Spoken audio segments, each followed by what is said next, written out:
Good morning student. आज हम start करेंगे प्रथम कोटि अभिक्रिया के निश्चित मात्रा विघटन व समय में संबंध। प्रथम कोटि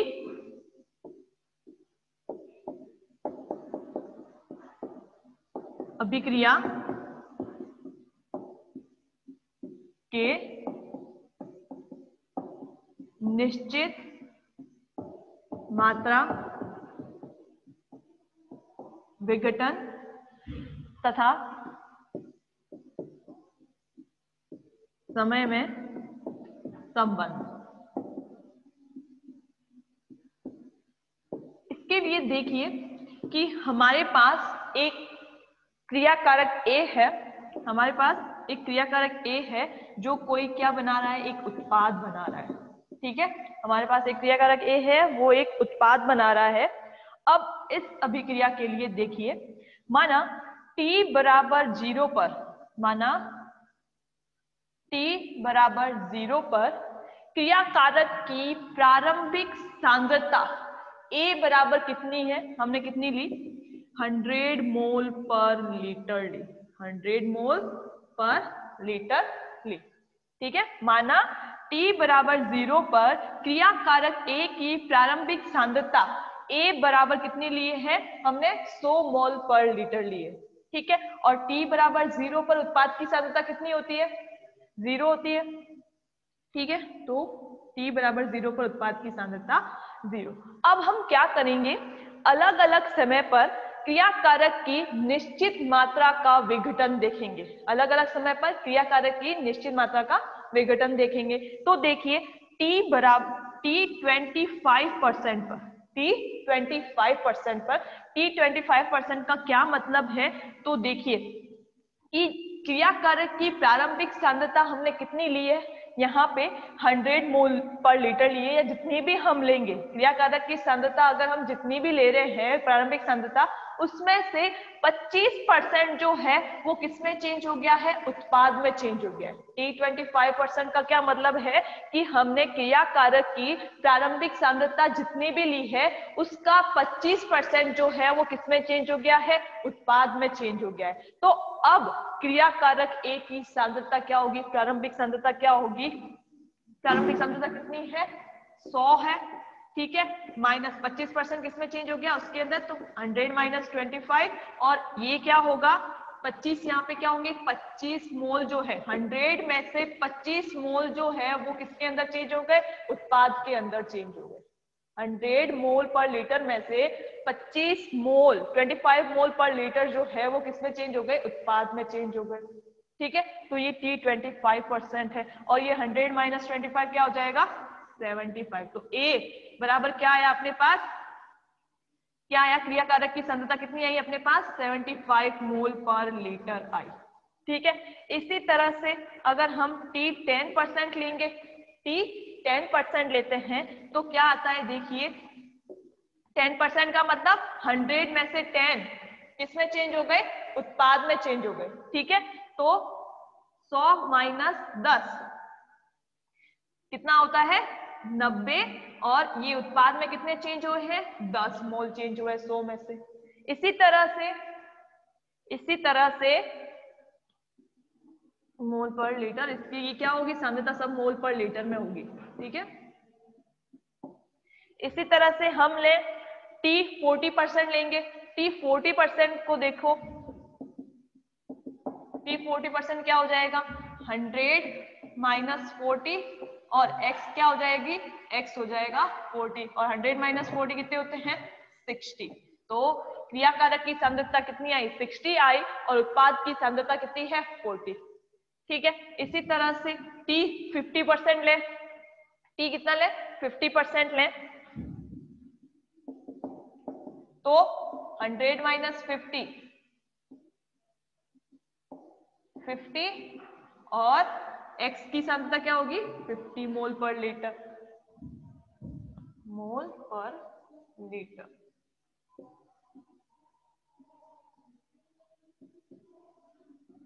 मोल पर लीटर। ठीक है, इसी तरह से हम T90% की बात करें,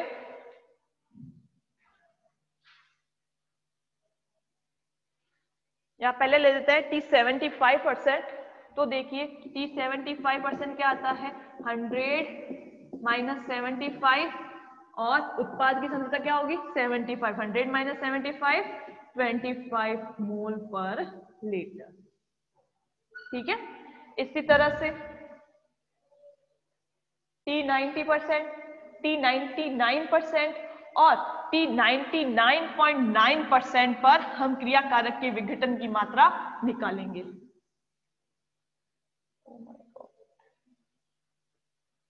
T90% पर, T99% पर और T99.9% पर भी क्रिया कारक के विघटन की मात्रा निकालेंगे।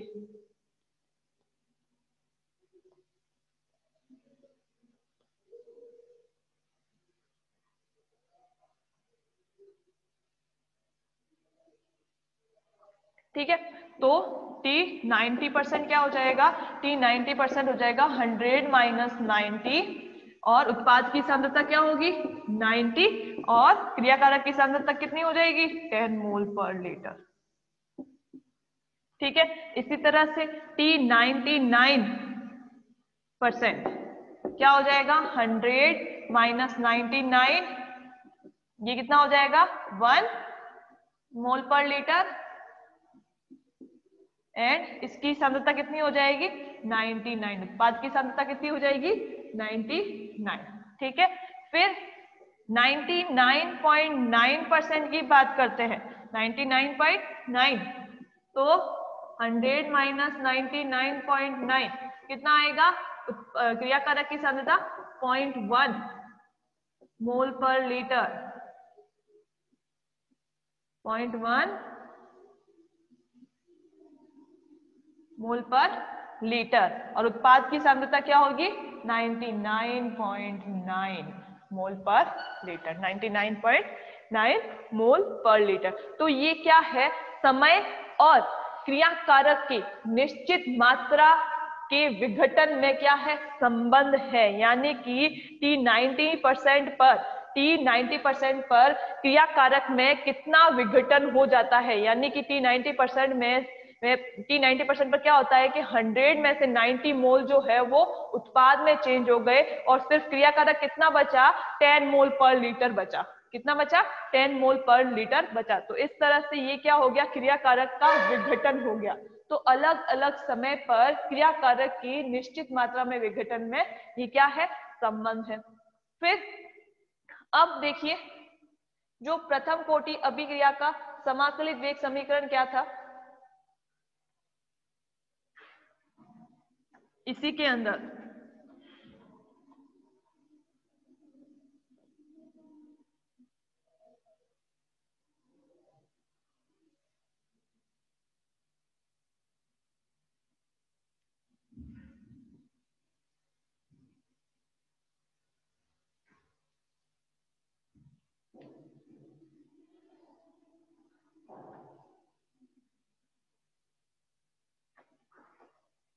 प्रथम कोटि अभिक्रिया का समाकलित वेग समीकरण क्या था 2.303 upon T log a upon a minus x।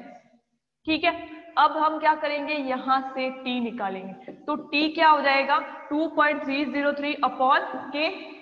ठीक है, t क्या हो जाएगा यहां से 2.303 upon k log a upon a minus x। ठीक है, अब हम क्या करेंगे अलग अलग समय पर क्रियाकारक की सांद्रता में विघटन को देखेंगे।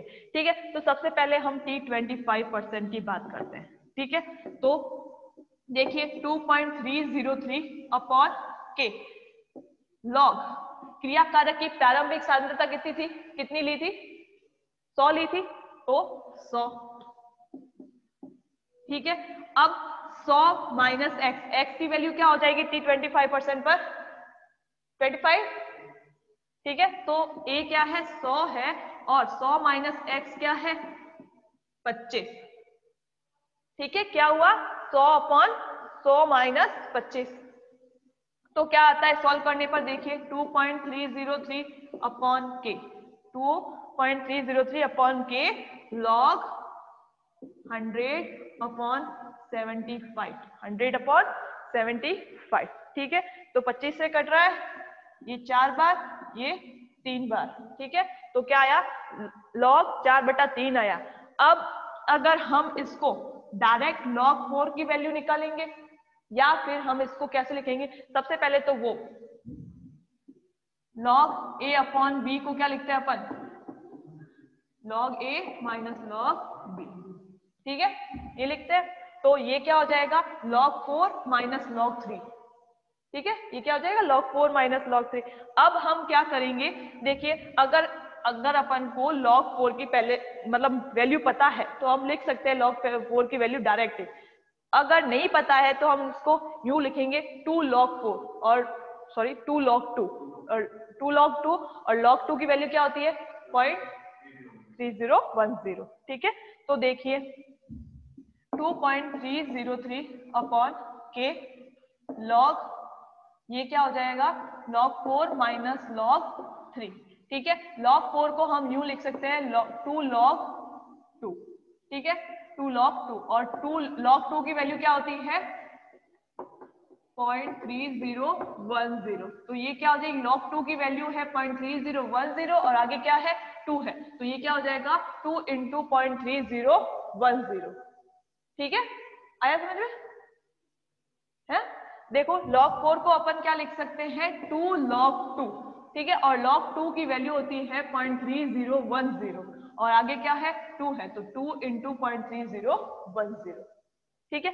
तो अब देखिए तो 2.303 अपॉन के, ये क्या हो जाएगा log 4 को हमने किस तरह से लिखा है 2 इंटू 0.3010 माइनस क्या है log 3 है और माइनस log 3 की वैल्यू होती है 0.4771,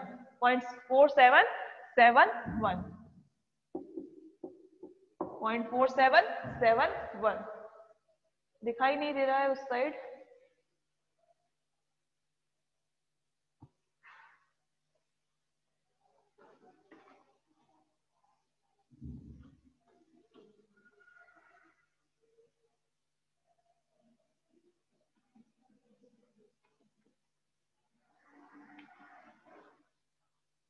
ठीक है।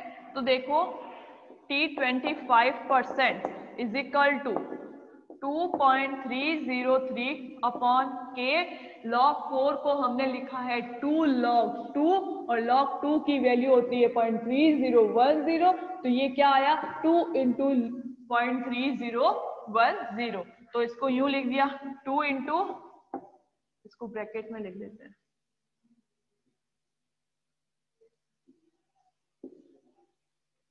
2 इंटू 0.3010, फिर माइनस में क्या है log 3 है और log 3 की वैल्यू होती है 0.4771, ठीक है 0.4771। अब इसको सॉल्व करने पर क्या आता है 2.303 अपॉन के इनटू में क्या आएगा, इसको पूरे को सॉल्व करने पर आता है 1249, हाँ 0.1249 या 41,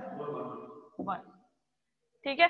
तो ये क्या आ गई T25% की वैल्यू आ गई। अगर इसको आप आगे सॉल्व करो तो भी चलेगा, नहीं करो तो भी चलेगा। 49 है ना? तो T25% क्या आया, T25% इज इक्वल टू आया 2.303 अपॉन के इंटू 0.1249, ठीक है। क्लियर है यहां तक, पक्का। तो अब ये तो आ गई T25%। अब हम T75% निकालेंगे इसी तरह से। T75% इज इक्वल टू देखिए 2.303 अपॉन के, बेसिक फॉर्मूला क्या है 2.303 upon k log a upon a minus x, ठीक है। तो वैल्यूज रखेंगे 2.303 अपॉन के log a की वैल्यू क्या है 100 अपॉन 100 माइनस 75, ठीक है 100 माइनस 75, तो क्या आ जाएगा देखिए 2.303 अपॉन के log 100 अपॉन 25, 25 चौका 100, तो ये क्या आ गई log 4। ठीक है, ये क्या आ गया log 4। तो log 4 की वैल्यू क्या आती है, देखिए log 4 की वैल्यू होती है 0.6010, 0.6010।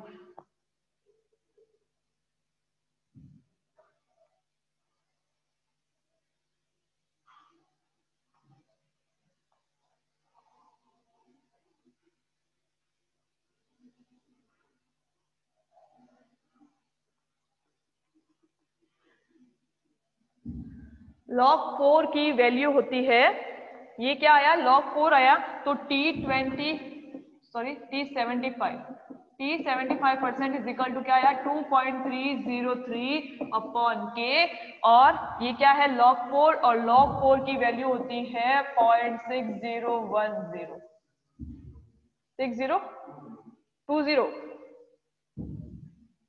6020 लो या 6010। ठीक है, तो log 4 की वैल्यू क्या है 0.6020। अब इसको हम इस तरीके से भी लिख सकते हैं, T75% is equal to 2 into 0.693 upon k, 0.693 upon के। इसको मैंने इस तरीके से क्यों लिखा है, तो देखिए जब हम इसको सॉल्व करेंगे 2.303 इंटू 0.6020, इसको जो गुणा करने पर जो वैल्यू आएगी और इन दोनों को गुणा करने पर जो वैल्यू आएगी वो क्या होगी, बराबर होती है। ठीक है, इसको इन दोनों का अपन गुणा करेंगे तो जो वैल्यू आएगी, और इन दोनों का गुणा करेंगे ना 2 इंटू 0.693, जो वैल्यू आएगी वो क्या होगी, बराबर होती है। ठीक है, तो मैंने इसको इस तरीके से भी लिख लिया। ठीक है, इसको मैंने इस तरीके से लिख लिया, 2.303 इंटू 0.6020 को मैंने यूं लिख दिया 2 इंटू 0.693 अपॉन में क्या है के है, तो के लिख दिया। अब ये 0.693 अपॉन के किसकी वैल्यू है, टी हाफ की वैल्यू है, तो ये क्या आ गया T75% is equal to 2 into t half. क्या आया T75%, 2 इंटू टी हाफ। ये पहले करवा चुके हैं हम, उसको देखना पड़ेगा, तुम्हें वीडियो देखने पड़ेंगे पहले के, तो तुम्हें पता चल जाएगा ये 0.693 अपॉन के किसकी वैल्यू है, टी हाफ की वैल्यू है। ठीक है, तो T75% क्या आया 2 इंटू टी हाफ। ठीक है, फिर आगे देखते हैं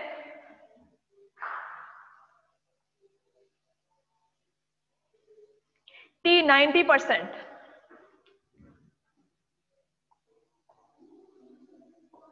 T90% निकालते हैं।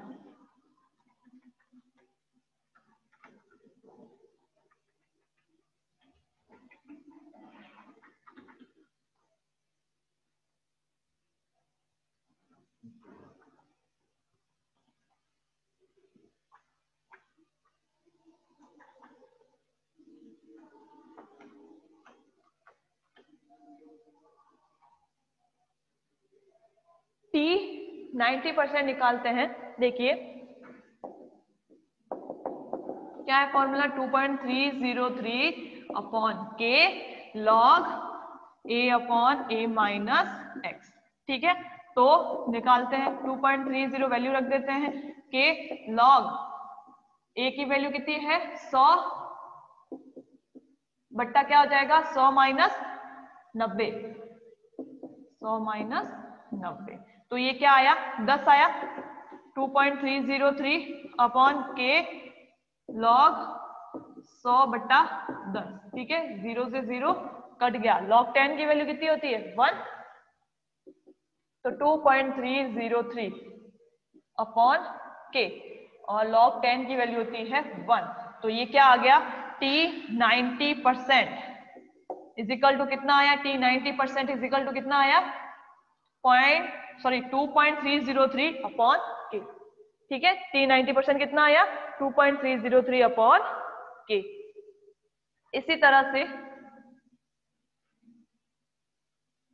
आगे हम T99% को सॉल्व ना करके उसको हम यूं लिख देंगे 2 इंटू T90, और जैसे हमने 75 के लिए क्या आया 2 इंटू टी हाफ आया है, उसी तरह से इस टी हाफ को हम यूं भी लिख सकते हैं टी 50%। क्या लिख सकते हैं टी 50%। ठीक है, तो यहाँ में हम मतलब संख्याओं के बारे में बात कर रहे हैं, टी हाफ ना लिख के हम टी 50% लिखेंगे।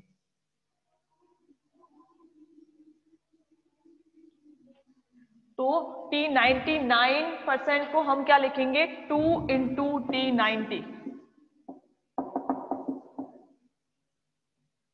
2 इंटू टी 90%।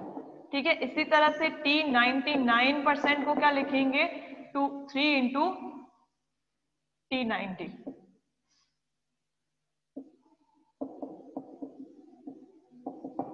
टी 90%।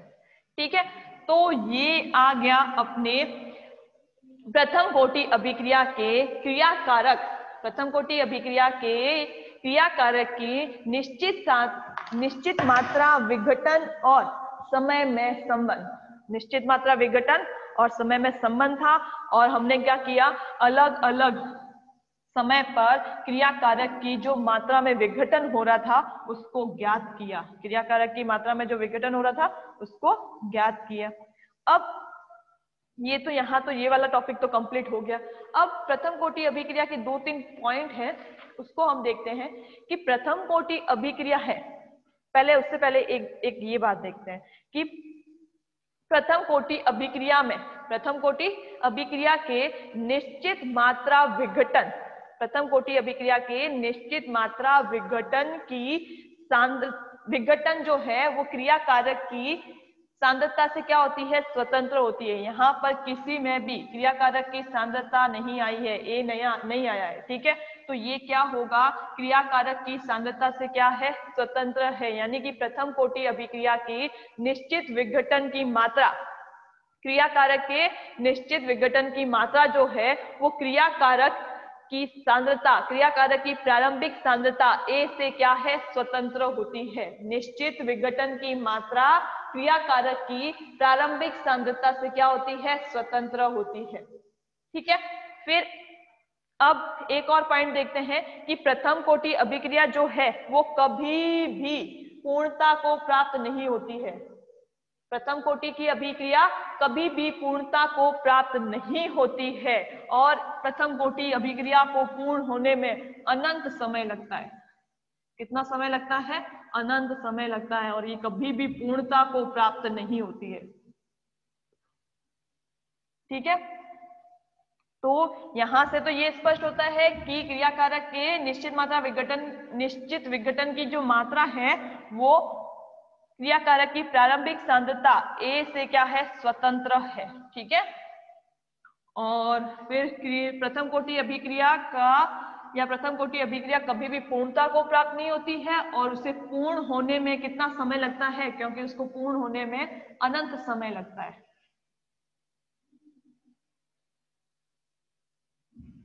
अब प्रथम कोटि अभिक्रिया के लक्षण, प्रथम कोटि अभिक्रिया के लक्षण, characteristic of first order reaction. प्रथम कोटि अभिक्रिया के लक्षण, प्रथम कोटि अभिक्रिया के लक्षण। पहला, सबसे पहला तो इसकी परिभाषा से ही कि प्रथम कोटि अभिक्रिया का वेग क्रियाकारक की सांद्रता के एकांक घातांक पर निर्भर करता है। प्रथम कोटि अभिक्रिया का वेग क्रियाकारक की सांद्रता के एकांक घातांक पर निर्भर करता है या एकांक घातांक के समानुपाती होता है। तो पहला इसका कैरेक्टरिस्टिक तो यही हो गया, ROR समानुपाती क्रियाकारक की सांद्रता की घातांक 1। ठीक है, प्रथम कोटि अभिक्रिया का वेग क्रियाकारक की सांद्रता के प्रथम घातांक के क्या होता है, समानुपाती होता है या प्रथम घातांक पर निर्भर करता है। दूसरा, प्रथम कोटि अभिक्रिया का वेग स्थिरांक के का मतलब क्या होता है प्रथम कोटि अभिक्रिया के लिए, सेकेंड इनवर्स या फिर समय इनवर्स। ठीक है, तो दूसरा इसका लक्षण क्या है प्रथम कोटि अभिक्रिया का कि अभिक्रिया वेग स्थिरांक K का मात्रक क्या होता है, सेकेंड इनवर्स या फिर समय इनवर्स। ठीक है, सेकेंड इनवर्स या फिर समय इनवर्स।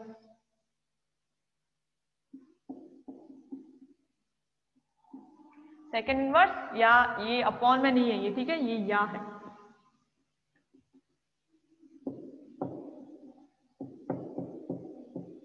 समय इनवर्स। फिर तीसरा इसका लक्षण ये है कि जो हमने रेडियो सक्रिय विघटन के लिए जो विघटन स्थिरांक देखा था, क्या था, लैम्डा। ठीक है, वो भी क्या है, वो हमने के की जगह यूज किया था लैम्डा को, तो उसका भी मात्रक क्या होगा, सेम ही होगा। ठीक है, सेकेंड इनवर्स या समय इनवर्स। तो विघटन स्थिरांक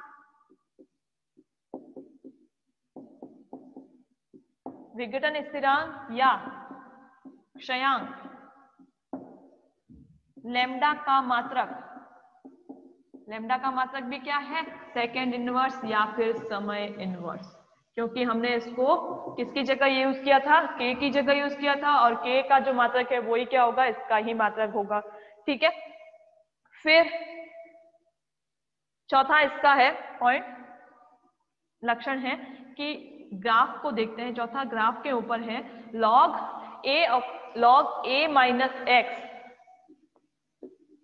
is equal to minus k upon 2.303 log plus log a minus kt upon 2.303 log plus log a। ठीक है, ये क्या था, प्रथम कोटि अभिक्रिया का एक समीकरण था, log a minus x is equal to minus k t upon 2.303 plus log a। इसका हम क्या करेंगे, ग्राफीय निरूपण करेंगे, जो हमने पहले भी किया था जब हम प्रथम कोटि अभिक्रिया कर रहे थे, उसमें सेम इसी इक्वेशन से हमने क्या किया था, ग्राफ बनाया था। और ग्राफ कैसा आता है, नेगेटिव।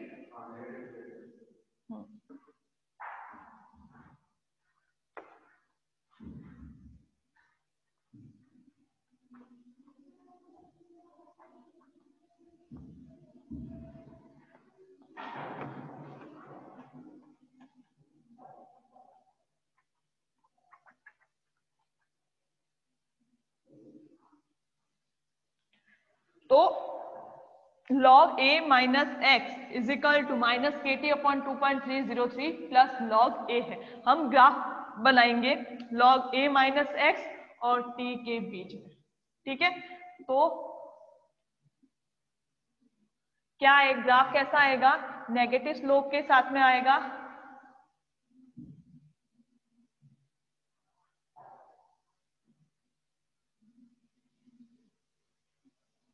ठीक है, ये log y एक्सिस पर क्या है, log a माइनस एक्स और x एक्सिस पर है t। ठीक है, ग्राफ कैसा आता है, नेगेटिव आता है, क्योंकि स्लोप क्या है, नेगेटिव है। ठीक है, तो ग्राफ भी नेगेटिव आएगा। अब इसका स्लोप क्या होगा, स्लोप क्या होगा, स्लोप पता है कैसे निकालते हैं, नहीं पता। देखो, अपन ने ग्राफ किसके बीच में बनाया है, एक log a माइनस एक्स और t के बीच में बनाया है। ठीक है, तो अब ये जो y एक्सिस पर ये जो t है, t के साथ में गुणा में जो कुछ भी होगा, ठीक है, इसके साथ में गुणा में जो कुछ भी है, इसके गुणा, t के गुणा में क्या है, माइनस के अपॉन 2.303। ठीक है, t के गुणा में क्या है, t के साथ में क्या है, k अपॉन 2.303। तो ये क्या हो जाएगा, इसका ढाल हो जाएगा। ठीक है, जिसके भी बीच में अपन ग्राफ बनाते हैं, जैसे y एक्सिस पर ये, सॉरी x एक्सिस पर क्या है, t है, तो इस t के साथ में जो भी वैल्यू होगी वो इसका ढाल होगा। तो ढाल क्या होगा, स्लोप क्या हो गया, यहाँ पे क्या है, माइनस के अपॉन 2.303, माइनस के अपॉन 2.303। ठीक है, और अंतःखंड क्या होगा, इंटरसेप्ट क्या होगा, इंटरसेप्ट होगा ये log a, क्या होगा log a। ठीक है, अपन ने ग्राफ इसके बीच में बनाया। देखो t के साथ में गुणा में जो भी होगा वो तो होगा इसका ढाल, फिर अगर इसके साथ में प्लस या माइनस के साथ में, प्लस या माइनस से कुछ भी जो भी वैल्यू जुड़ी होती है वो क्या होता है इसका इंटरसेप्ट होगा। ठीक है, तो यहाँ पे प्लस में इसके साथ में क्या जुड़ा हुआ है log a जुड़ा हुआ है, प्लस में इसके साथ में क्या जुड़ा हुआ है log a जुड़ा हुआ है, तो अंतःखंड क्या होगा इसका log a होगा। ठीक है, तो ये क्या हो गया इसका अंतःखंड c इज इक्वल टू क्या हो गया log a। ठीक है, तो इस तरह से इसका इस इक्वेशन का ग्राफ ये निरूपण किया है हमने। फिर एक दूसरी इक्वेशन लेते हैं, इसी इक्वेशन को रीअरेंज करते हैं। ठीक है, इसी इक्वेशन को रीअरेंज करने पर देखिए कैसे रीअरेंज करते हैं। यहाँ पे पहले इक्वेशन लिख लेते हैं, log a upon a minus x is equal to क्या है kt अपॉन 2.303। ठीक है, क्या किया हमने kt को इधर लेके आ गए, log a माइनस एक्स को उधर ले गए। ठीक है, इसको इधर लाया तो ये प्लस का हो गया, और इसको उधर लेके गए तो वो माइनस का हो गया, log a माइनस एक्स। फिर उसको हमने कैसे लिखा log a upon a minus x के रूप में लिखा, और ये क्या हो गया पॉजिटिव हो गया, इस साइड लेके आए। अब इसका ग्राफ कैसे होगा देखिए,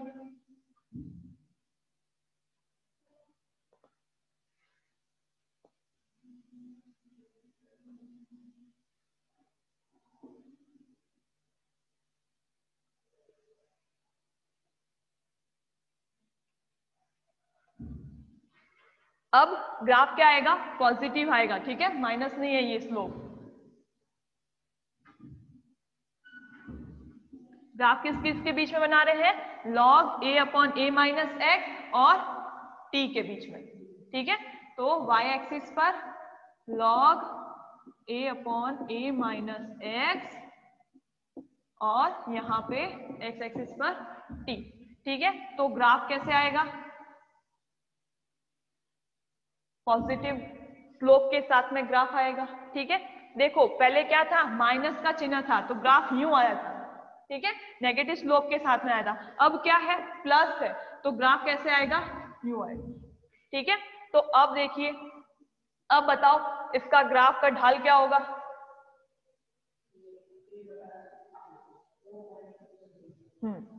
ठीक है, ढाल क्या आया इसका, ढाल आया k अपॉन 2.303। ढाल क्या आया इस ग्राफ का k अपॉन 2.303। अब इसमें कुछ अंतःखंड है नहीं है, क्योंकि इसमें प्लस के साथ में t के साथ प्लस और माइनस के साथ में कुछ भी नहीं जुड़ा हुआ है, तो इसका अंतःखंड नहीं होगा। ठीक है, तो ये इसको रीअरेंज करने पर फिर इसका ग्राफ बनाया तो इस तरीके से आता है। अब चौथा पॉइंट, इसके कैरेक्टरिस्टिक का चौथा पॉइंट फटाफट से देख लेते हैं। सबसे पहले तो इसकी औसत आयु देख लेते हैं। प्रथम कोटि अभिक्रिया की औसत आयु क्या आई थी, 1 मिनट बचा है।